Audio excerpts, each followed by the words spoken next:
It was a pretty good performance by the guys, and the biggest thing that I'm really proud of our players is they focused on our process, of eliminate mistakes, trying to play penalty free, trying to play turnover free. Obviously, we had the turnover down in the low red at the goal line that kind of haunts me and costs me a little bit there. But really proud of the way they prepared last week, and I think their performance on Saturday was a direct reflection of how they prepared. Coach Cristobal kind of put it on himself, I guess, left-handed, the one turnover, just a left-handed snap to Tyler. Just happens, I guess, right? Yeah, those things happen. We practice under center snaps all the time. That's a part of our offense, part of our system. It's not the first time we've done that. We actually get those snaps also in pregame. So some things happen, within the game, and obviously we got that out of the way. So we look forward to obviously correcting those mistakes. But that's not on the kids, not on anyone. Obviously, those things just happen sometimes throughout the game, and looking forward to bouncing back from it.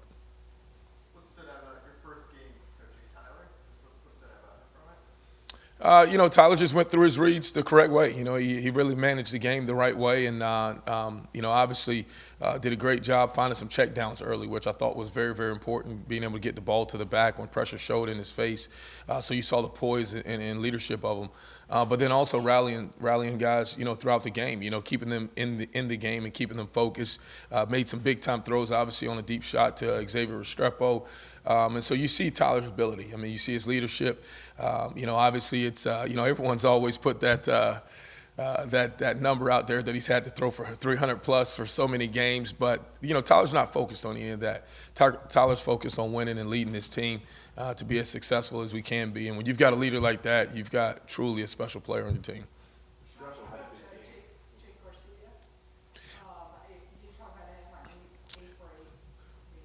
Really, really proud of Jake and his performance. And one of the things that Jake really displayed to us was his pocket movement was phenomenal on Saturday. Stepping up in the pocket, moving around. I believe 2 or 3 of his throws, he had someone in his face and made some tough throws.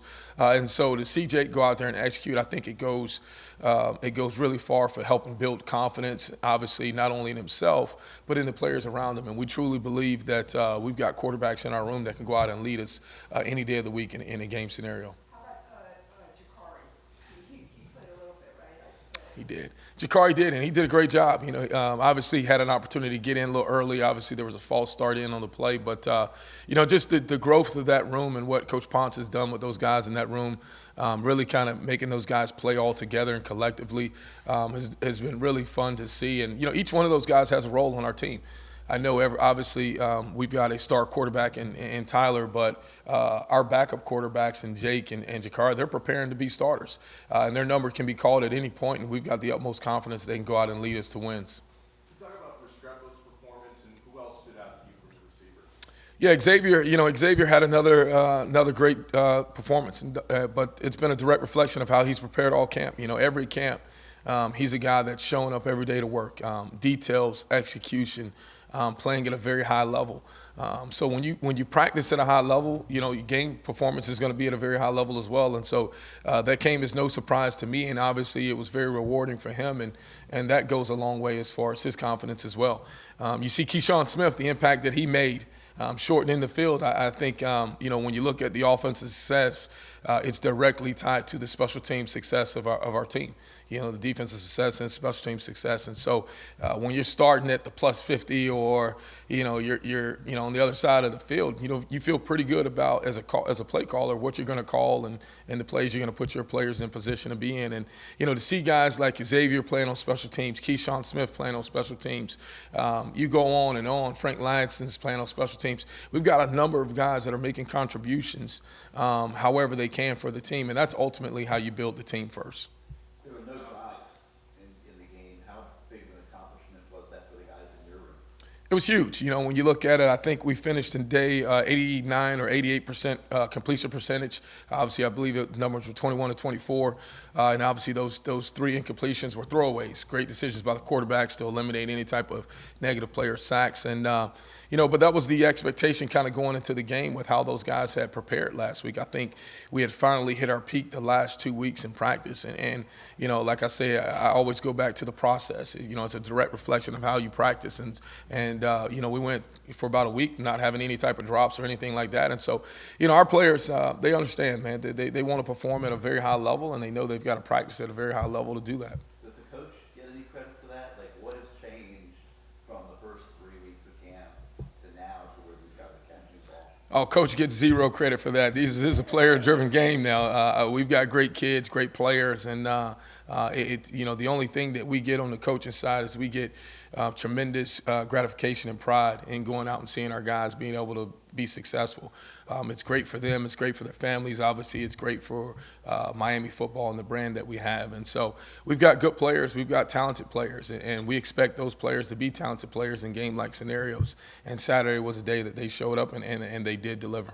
You mentioned Keyshawn on special teams, but in terms of like the offense and passing game, wasn't involved much. I guess why did it work out that way? And is getting him more involved this week kind of Yeah, that's a great question. Just unfortunate that it didn't happen that way. We took some shots early. Obviously, the ball didn't go his way on times where we kind of felt we could have had some advantageous looks to get him the ball. The ball was successfully completed to other players, and so sometimes that happens. And then obviously, once you get a lead, right, you're not throwing certain plays. But one of the things that we did and we wanted to accomplish on Saturday is we wanted to get a rotation in at wide receiver. And so when you look at us, we played 7 different wide receivers, and amongst those 7, 6 of them had a volume of 20 to 33 snaps. So we kept the rotation going as we've done all camp, obviously building competition in that room, but also building confidence that, each and every one of our guys can go out on the field and help us win a game. How valuable was a game like that where you get a chance to see, freshman linemen get in for 15, 20 snaps? Lucha Stanley's only been here for like a week, but, you got in for a bunch. How valuable is that film and the chance to see them play, for you guys? Huge, because it reinforces everything that we believe in competition. And in fact, let's talk about the Tubes when they got in, because they did a phenomenal job. They did an absolutely phenomenal job. To see guys up front executing assignments, opening up holes. We had some of our better runs when some of our backup players got in. And so I think that's a testament to building competition, but also it's a testament to those guys preparing, taking coaching and understanding that their number may be called. And, none of those guys that got in the game ever felt like they weren't going to play. They felt like whatever happened, it could be an injury, it could be a substitution, that they had to prepare themselves all week for their opportunity, and it obviously showed with the success they had. So we were really proud as a coaching staff. We started our meetings off yesterday really highlighting some of those clips that happened later in the game, because if we can build from within and we can continue to push our twos to prepare as ones, we'll have a special team. What do you think of that, Franklin? It seemed like he was very, very difficult to tackle today. He was, and Thad, he's got great balance and body control, and Thad did a really good job for us. And, obviously we faced a tough situation going into the game with the adversity of being down some backs, but we knew someone was going to have to step up. And our kids, they all believe in themselves. We believe in them as coaches. And it's exciting when you have a young man like Thad who's kind of waited for his opportunity to get a chance to go out there and really compete at a very high level and showcase what he has the ability to do. Josh, what's he like? What is Thad like? I mean, he seemed very patient last year because he had such a high average, per rush all the time, but he didn't get in as much as some people would like. Yeah, Thad personally is a kid that's he's very quiet. He doesn't say much, always has a smile, but he shows up every day. And there was a point this spring, if you kind of go back then, Thad was our only scholarship running back in the spring at certain points. And so, Thad has really had to kind of take a kind of a workload on his shoulders and really try to, prepare his body, even for the physicality, the strain each and every day in practice. And he's done an exceptional job, just showing up every day, coming to work. And so he's doing everything that we're asking of him. Obviously, we're putting a lot on his shoulders, as well as Henry Parrish, who was a guy that I thought played phenomenal for his first game here at the University of Miami. And so we're going to need a lot more from our backs. Obviously, that was a great start. Coach Smith has done an exceptional job coaching those guys and developing those guys. But we've got the utmost confidence that whoever we hand the ball to, that they'll be able to get the job done.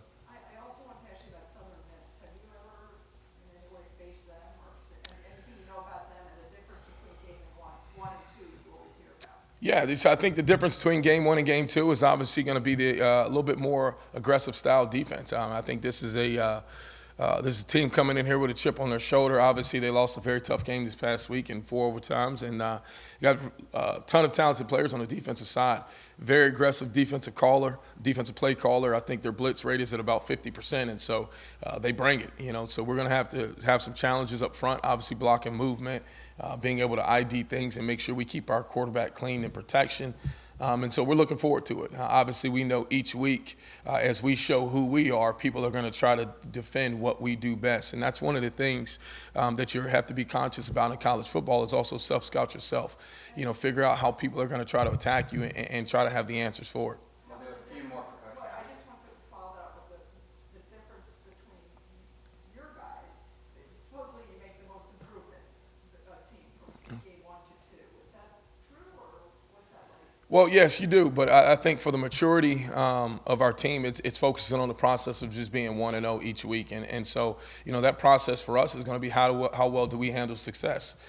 We had 2 weeks to kind of build ourselves up leading up into the first game. Now you go to a game-by-game routine where you haven't had as many practices on this new opponent. Obviously, the front structure, the back-end structure changes a little bit, so our players have got to learn a new defense that they're going against, and we're going to do things differently schematically and stuff. And so just being able to handle success, showing up every day to work and prepare, and letting our results be a direct reflection of our process that we go about every week. And so continue to practice at a high level in order to perform at a high level. Josh, I just want to ask about integrating Zion Nelson and Jalen Knight back in to 2 quarter guys for you, and how you kind of go about it this week. I think it's going to be very important that we kind of take a process that's going to allow them to be comfortable with themselves. Obviously, we'll never take anyone getting thrust back into a lineup and just throw them out there, for a significant amount of snaps. You saw this past week with Will Mallory. We had a very, very detailed plan on how many snaps we wanted Will to play in and be involved in our offensive system. And so, and that's the best for the kids. We're always going to do what's best for them from a health and safety protocol first. And so just developing a plan, getting those guys back in practice, getting them back out there as a unit, and just getting them comfortable, believing in themselves, believing in their ability. Our training staff has done a great job, rehabbing those guys, getting them acclimated, and we look forward to having them back part of our offense. Talk about the process to get Lucius Stanley actually ready to take care of his depth. Yeah, that was an amazing process by Coach Smith and Coach Varner and the guys. They just they met with him all week. Just kind of and Lucius is a very mature guy. Obviously coming in having played in college football before, taking significant snaps. For a lot of people, they don't realize. It was maybe 5 or 6 days out that he's been here. So he had a lot to learn to be able to go in the game and execute signals, formations, run schemes, what we're asking him to do. And that's credit to Lucius himself. Very, very mature approach last week. I don't think there was a time that I wasn't walking the halls in the office and I didn't see him in there meeting with Coach Smith. And so he knew how important it was. Obviously, football is very important to him, and we're glad to have him part of our program. Coach, you mixed in some power and some zone on Saturday. How important is it for you to be diverse within your run blocking schemes? Absolutely, it's very important. We want to have great diversity in everything that we do, and diversity in who touches the ball. Balance is what makes us unique as an offense because we have run-pass balance, we have different pass schemes balance, we have different run scheme balances. And when you have the ability to have that type of diversity in what you do, it makes it very hard to defend because people have to defend everything rather than trying to just stop one thing. And so, but what allows you to be able to have that diversity is your players. It's basically doing what your players allow you to do, what they can handle, and what they do best. And we've built our system here to feature our players at what they do best. We'll do one more question for Coach Gattis. Coach, can you just talk about coaching from the box and also managing, coaching the receivers on the field and kind of what you saw there on Saturday? Yeah, absolutely. So as I talk about the process of preparation and how you practice, I actually fell into a rhythm on Saturday that has never happened to me in the box before. I was actually signaling the personnel like I do in practice. I kept putting my hand up, and then I had to realize that I'm not on the field anymore. I'm in the box, and so that was realization. And I told that to our players because that's just your mind is reflecting back to whatever process you go through each and every week. But when I'm in the booth, it allows me to gain an advantage by seeing things. I'm able to see what an opponent is trying to do to us offensively. Schematically, I can understand how that defensive coordinator is trying to attack us, but it also allows me to be able to collect my thoughts and kind of remove emotion from decision making, which I think is so valuable. I've been fortunate enough to call the games from the field as well from the box, and it's a totally different view when you're upstairs. I mean, just the peace and calmness that you have to think and make wise decisions.